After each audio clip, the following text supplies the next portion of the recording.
Hello, this is breaking news on the Creative Society channel. Nearly 1 in 4 Somalis will face severe famine in the near future. A prolonged drought has triggered a food crisis. After 3 seasons of weak rains, residents have lost even their most modest sources of income. In November 2021, Somali authorities declared the drought a humanitarian emergency. Shortages of food, water, and land for grazing have already forced nearly 170,000 people to leave their homes, and the UN predicts the number will reach 1.4 million within 6 months. In recent years, natural disasters have been the main cause of the displacement of the country's population. Because of the consumer format of society, no one is able to cope with these kinds of problems. Only by connecting the world together will we be able to change things. We need to act today. As we can see, the situation on the planet is getting more and more severe every day. Watch in this episode.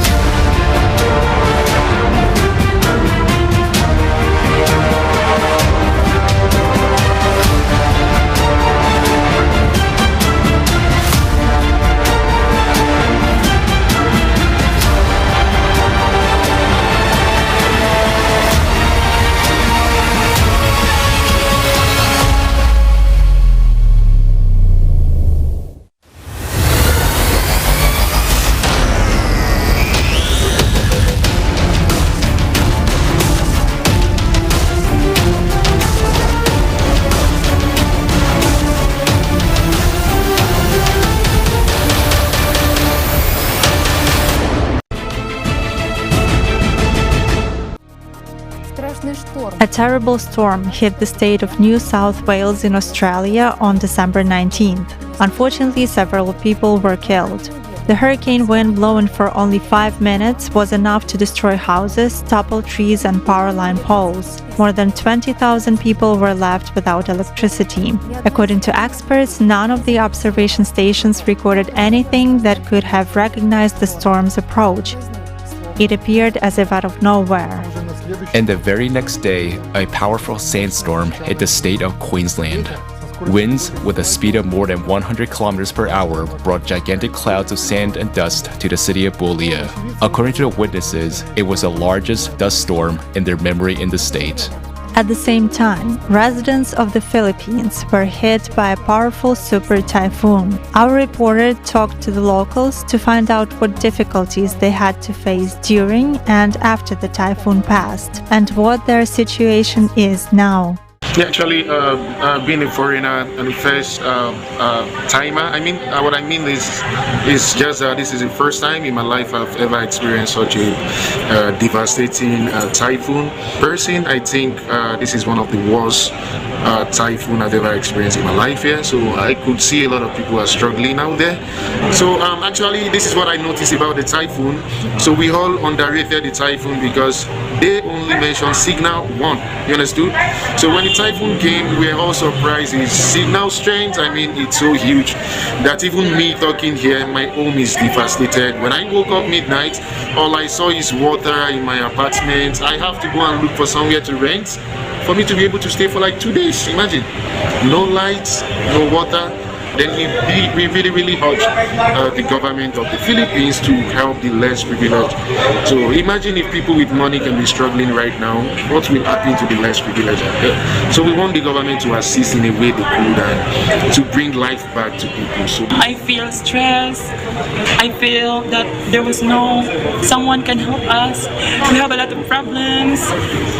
We don't have food. We don't have stuff to buy food.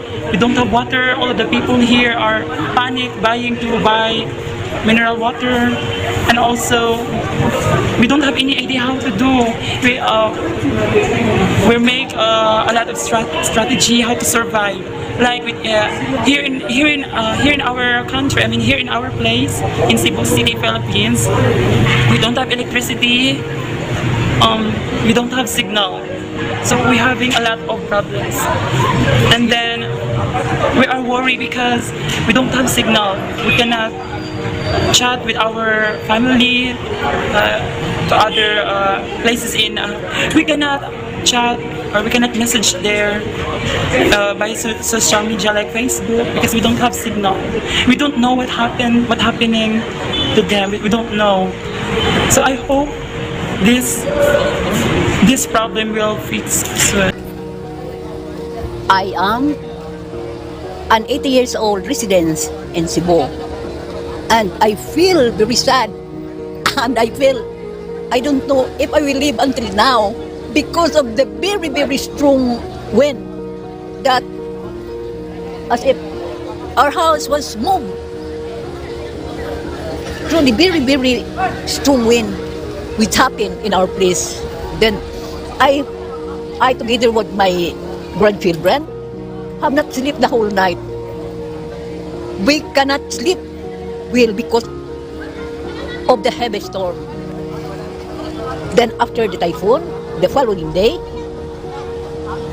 the city was depressed because there was no more water. We cannot drink. No more goods. No more grocery. The supermarket was closed. The people here was full in line just to fetch water to give them to feed their thirst. Plenty of people starved. Plenty of people were very, very worried if what will happen to us. And it's so sad because we're not just financially affected, but also physically and emotionally.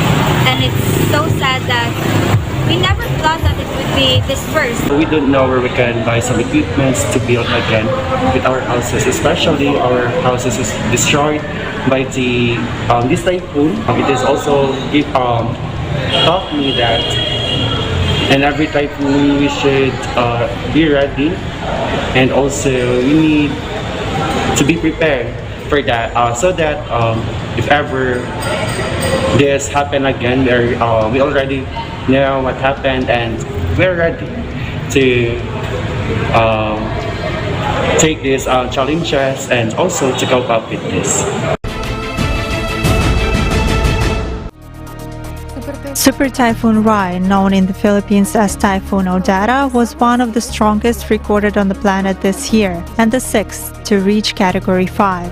This topic will be continued by a breaking news reporter. Hello, this is a breaking news reporter from Indonesia. On December 16, 2021, Super Typhoon Baradáis struck the Philippines. The wind speed reached 200 km per hour with gusts up to 170 km per hour. It was one of the most powerful super typhoons in the southern Philippines ever recorded. Unfortunately, more than 350 people died and about 500 people were injured. Dozens more were reported missing. A total of over 700,000 people were affected. The super typhoon caused widespread flooding and landslides, destroyed hundreds of homes, and damaged more than 3,500 homes.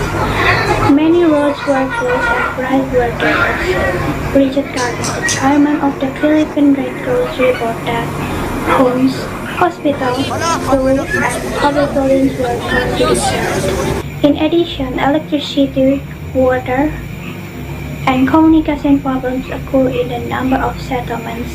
More than 450,000 people left their homes and coastal resorts. The island of Diagat, Mindanao, and Siargao were the most affected. Emergency services were mobilized to the affected area. Evacuation centers were established. On December 17 to 19, heavy rain caused severe flooding in Malaysia. They covered large areas in the state of Kelantan, Pahang, Selangor, Negeri Sembilan, Terengganu, Malacca, and Perak. Unfortunately, there are dead and missing people.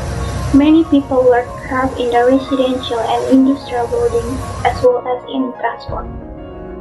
In some places, the depth of water in the street of the affected towns exceeded 1 meter. A total of about 67,000 people were evacuated to emergency centers. The powerful flood hit Selangor, a state on the west coast.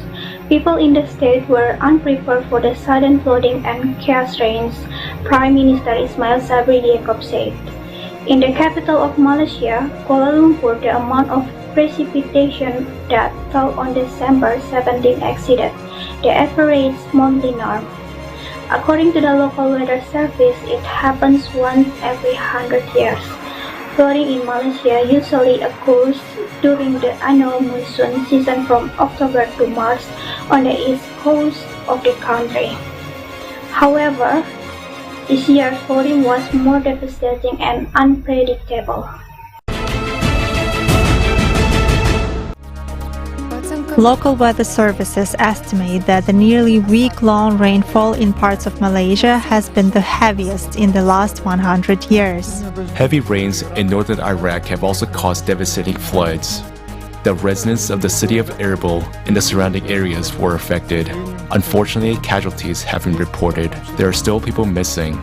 The torrents of water were so strong that they carried cars down the street, destroying homes and public facilities. We will learn more from an eyewitness of the events.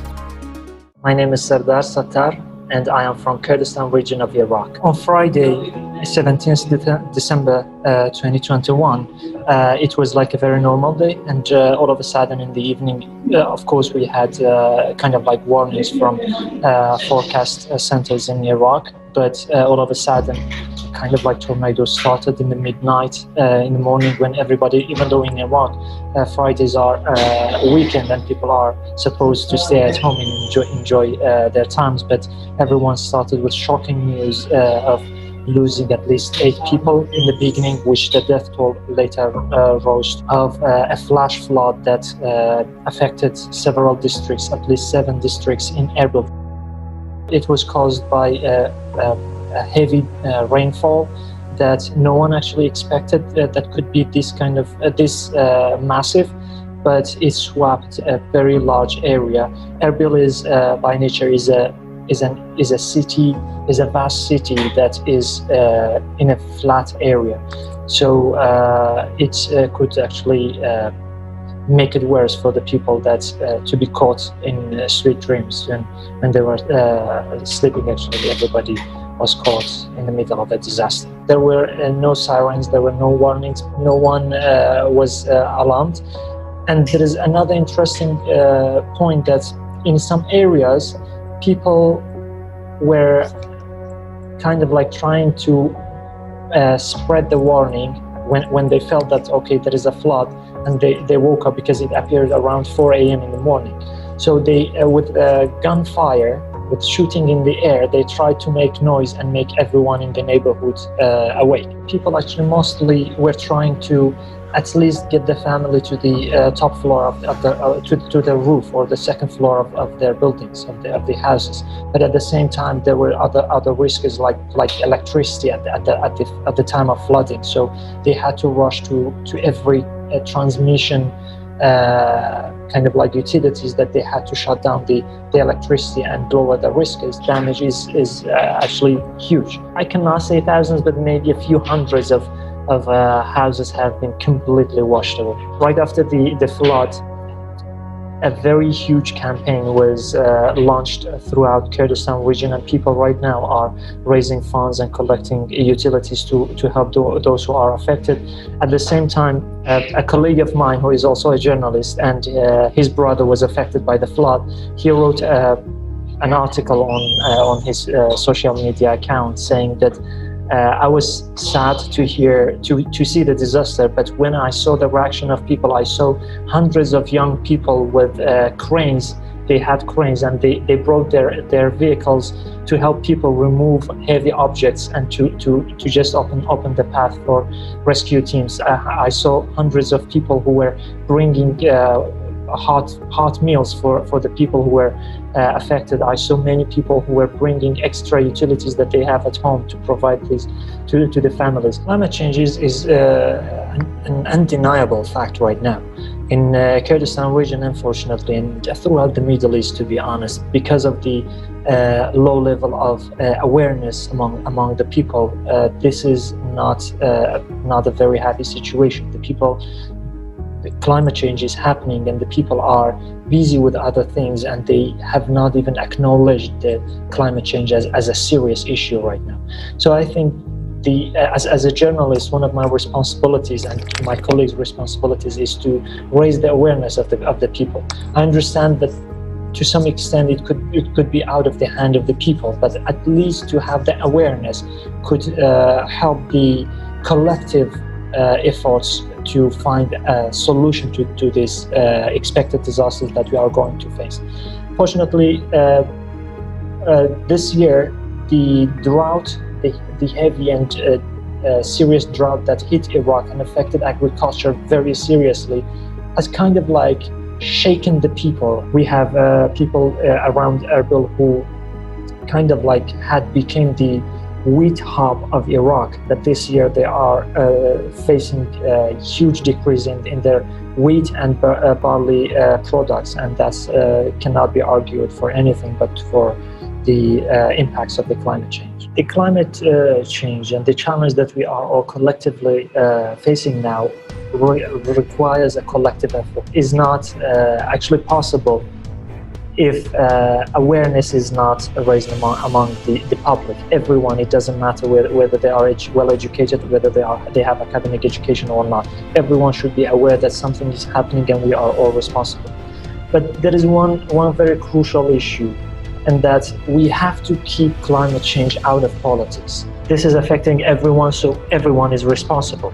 So unilateral efforts definitely are not going to work, in my opinion. And we have seen it in the past that there are some challenges that you cannot handle alone. If you have witnessed a climate anomaly, send your video footage to climate@creativesociety.com. Coming up next, an eyewitness to a devastating tornado in Kentucky, USA, will share an example of human interaction. So hi, I am Charles from Bowling Green, Kentucky. I was an eyewitness here of the tornado that has hit our hometown. I was very scared. You could physically feel the tornado shaking like at the ground, but I knew that it was far enough that it wasn't going to probably hit our home. It was very scary. We sat in our bathtub for about 2.5 hours until they told us that it was safe. There was streets over that had completely lost their homes. I mean, less than a mile from where we were. And it was tragic. And I woke up and I was very upset, and I hated to see others going through that. As far as I know, there were a lot of children that were in the hospital that had lost their parents through the tornado. They have all been reunited, which is, I'm pretty sure that's the correct information, is that everyone has been reunited with their families. There were, I don't know how many total deaths, but I know here in Bowling Green there were roughly 11. It's very odd. Even today it's 64 degrees where we are. It's been this way for the past week. I find it very odd. Others have found it odd. I don't know what's going on, but when we do get hit with the tornado, it's usually in April, and nobody has ever seen anything like this where we are. We were not prepared for this. And I immediately just thought to myself, I don't have a lot of money, I don't have a lot of resources physically or financially, but what can I do to help? I'm really good with Facebook. I'm just gonna start up a group real quick. It took no time. There was 3,000 people in that group within 24 hours. And this is all just Warren County. And now there's Hart County, a lot of other counties joining the group, which it's been such a blessing and a very resourceful area for everybody to go to and find out where they need, to pick up stuff if they don't have a heater, or, someone's looking for a specific type of clothing. And there's people that are literally homeless right now at our Soki Fairgrounds. So I'm doing everything I can to provide any information for anyone that needs it. I mean, people are pouring out with love. Like, what can I do? What can I do? I will be there. I had a girl drive all the way from Lexington, which is almost 2 hours from where I live, just to drop off clothes to a girl that lives here in Bowling Green. People are coming together. That is the positive thing. You can really, really, really feel the love. I'm not going to say this happened for a reason. Nobody deserved to lose anything, but there is really something beautiful coming out of it. People are really, combining forces and just coming together. And it's really, really a beautiful sight to see. People are, getting translators for the people who need help. We're making sure that people of all different ethnicities have what they need first. So people are just really doing anything and asking all questions and really, really, really being so supportive. It's been beautiful, to say the least. I think it's very important to unite. I don't care where you're from, what your differences are. We can all do this together. If we all put in just a 1% effort, we can combine our forces, like I said, and I think we can truly do and overcome and save a lot of people if we just spread the information that we know. Don't think you're ever better than anybody, because it can always happen to you. You could be the high-class person it happens to. You could be the person that lives under the bridge that loses everything they have. Natural disasters don't care who you are. So just always be there for somebody, because you never know what can happen to you or to them. And you can be a huge, huge, huge help, if not a life-saving help. So, yeah.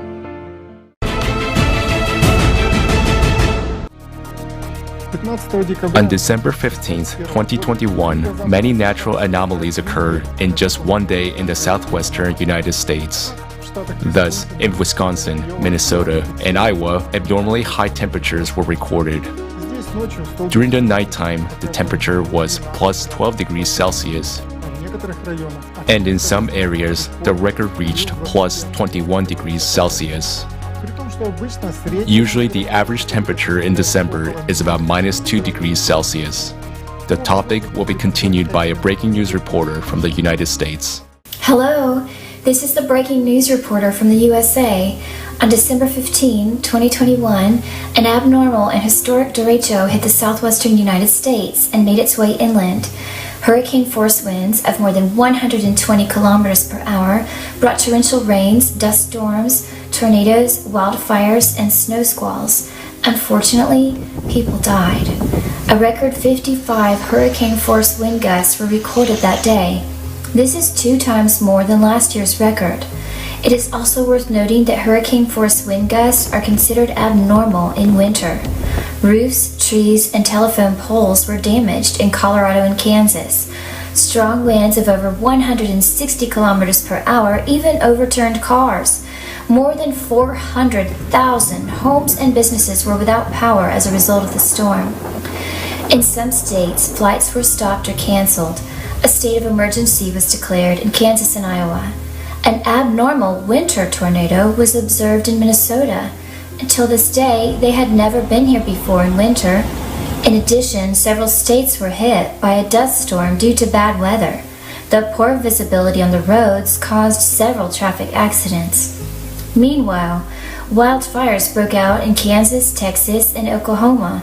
The fires spread to residential areas and burned at least 10 homes. Evacuations were conducted in some areas. A day earlier, a storm and heavy rains hit Southern California, flooding the streets of Los Angeles. Orange County was the hardest hit. Here, violent streams of water destroyed some sections of roads. Because of the threat of sudden landslides, residents of 800 homes were forced to move to safe locations. Meanwhile, a heavy snowfall hit the northern part of the state. In the Sierra Nevada, snowdrifts caused many traffic accidents. On December 18th, an emergency situation was declared in the Sredinsky district of Transbaikal territory of the Russian Federation. Groundwater came to the surface and quickly froze due to severe frost. Not only kilometers of roads were covered with ice, but also more than 100 houses outside and inside. Meanwhile, strong winter storm Carmel brought heavy snowfall to Greece, Cyprus, Israel, and even Egypt from December 17th to 20th. Watch more on the situation in Israel in the next video. On December 20, the winter storm Carmel struck Israel with strong winds up to 100 km per hour, rain with thunderstorms, and an unusual cold snap. Snow fell in the north of the country and on Mount Hermon. There were casualties and most people were hospitalized with hypothermia.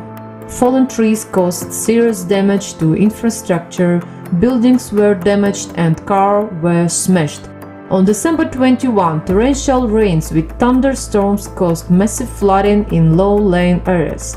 Several locations in northern Israel received record rainfall. At the same time, Storm Carmel brought snowfall to the northern part of Egypt.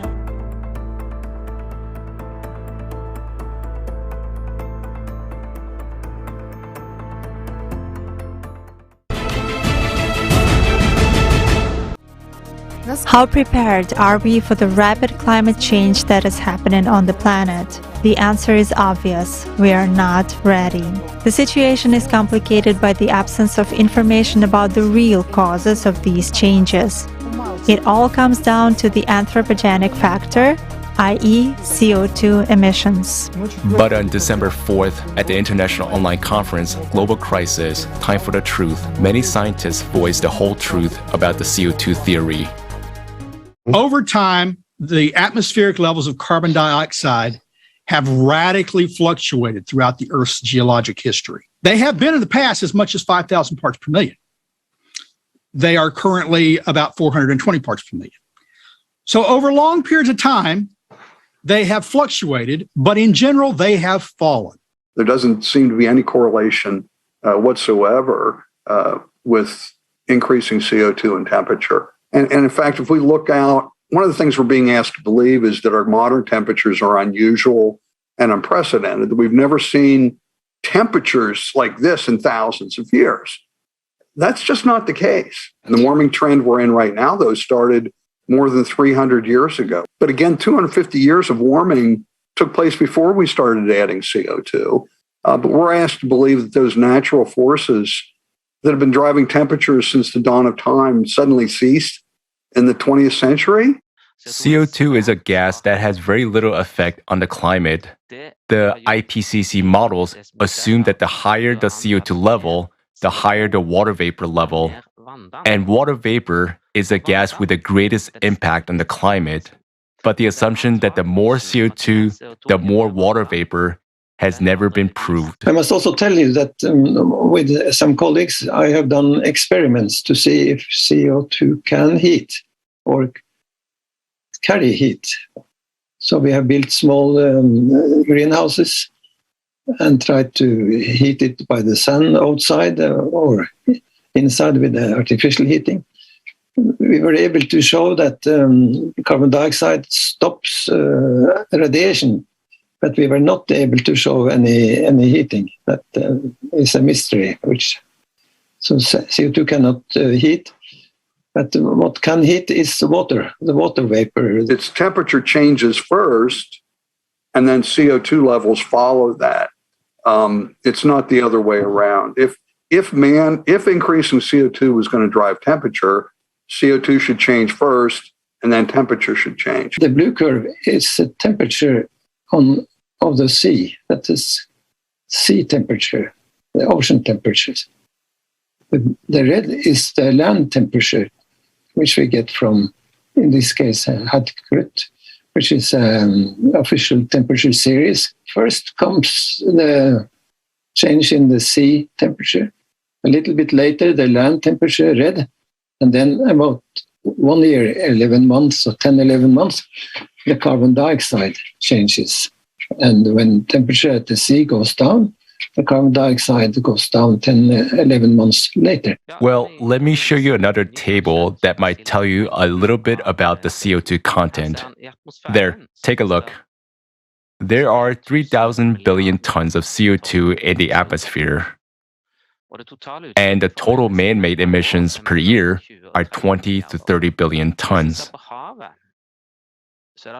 But if you look at the ocean, it has far more CO2.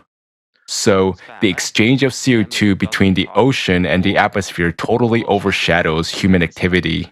Shows a more detailed analysis telling that this red part here is apparently what anthropogenic or mankind produce of carbon dioxide, which is about less than 3% of the increase from 1960. but the nature produces the rest, this variable curve here. So 97% of the increase comes from nature, according to these scientists.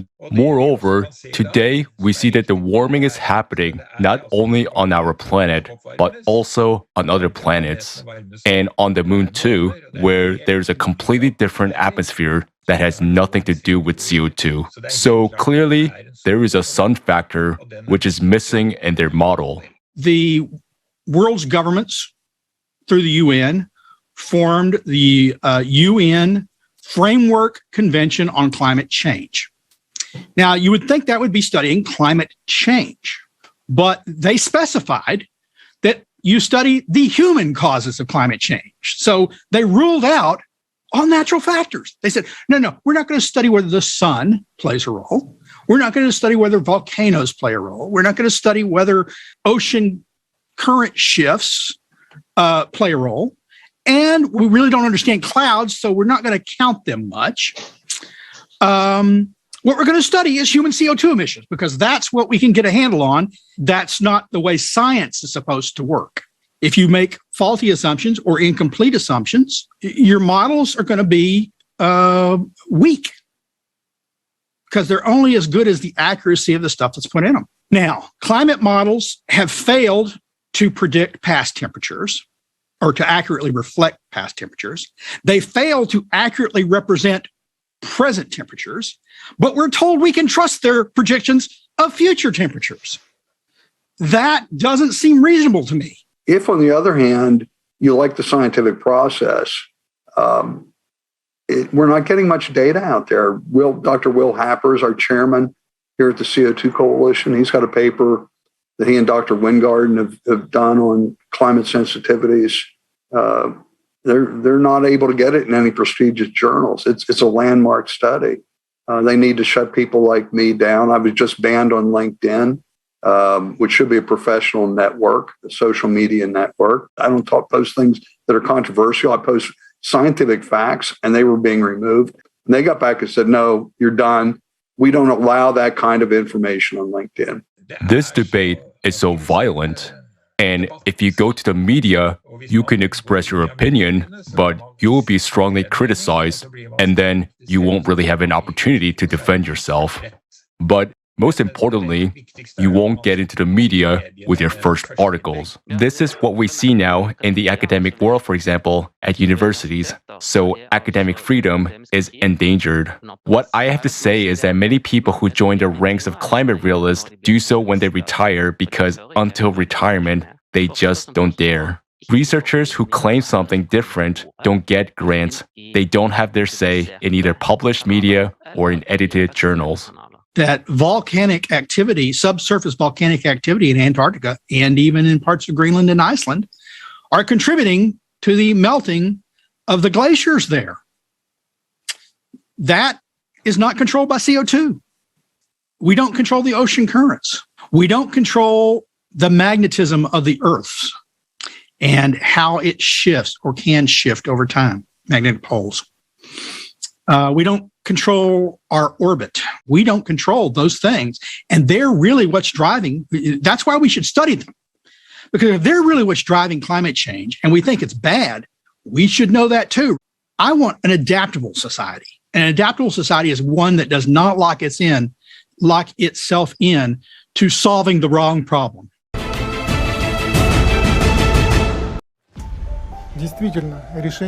Indeed, solving such misleading problems takes up our time, of which we have less and less, in the face of rapidly escalating cataclysms that are happening everywhere. The reason for such global climatic changes on our planet is astronomical cyclicity. Now some people will say, what about other planets, my friends? On other planets too. We see what is happening now in the solar system, on other planets, those very landslides on Mars and many other things. There is activity too and everything else. This means it's all about cyclicity. It's just that it is somehow not trendy to talk about it, or somehow. After all, carbon dioxide couldn't have affected Mars and caused the formation of landslides, indicating instability there. But mainly the planets that have a core and magma are affected. If it's just a rock, it will remain a rock. There is nothing in it that would give rise to dissonance. There is only resonance between particles in it. It's just a rock. Whereas our planet is very complex. It has a core, magma, a crust, and an atmosphere. In other words, these are different spheres, just like in a human body, but they are coordinated. A single organism is formed. What will disorders in, say, a person's bone structure lead to? To irreversible consequences. The same is true for the vascular system or any other part. Whatever we take, any system, any disorder leads to a global destruction of the organism. It's the same with us here. Therefore, what do we need in order to counteract this? An equally strong counteraction. Let me give you a simple example.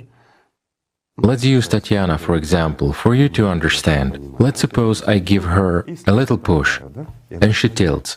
Why? Because there is a force of impact. And now resist it. You see, exactly the same impact, but she doesn't tilt. Why? Because she counteracts my action. If we don't put forward this counteraction, our world will simply collapse. Mars is an example of that. Those who are smart will understand, look and see where we are going. Why? Because the cause is the same, and the effect will be the same. Again, here we not only need to possess this energy, and in order to possess it, we need to discover these sources. But we also need to understand what it is and how to use it. For example, we do not use this energy correctly. Let me push you, and you apply the same force. In the other direction, you see, it's even greater. She almost fell. Why? Even a light touch. Without help anymore, right? Yes, she applied a lot of force, but in the wrong direction. So if we make a mistake, we will kill our planet even faster. I think it's clear now. Again, why do we need potential? Why do we need energy to build and do all this? Let me give you another example. Why? Because it's a complex process, and it requires all people, all of our potential. And why could we not do it when we were 7 billion? Why can we do it when we are almost 8 billion? Because our potential has increased. Because the task is multidimensional and multi-level, and it has to be solved accordingly. But energy, knowledge, and everything else is important here. We need to come together to solve all the vital problems, and together build the creative society in order to save our lives and the lives of those close to us. Learn more about the Creative Society at creativesociety.com. Thank you for being with us today, and see you soon on the Creative Society channel.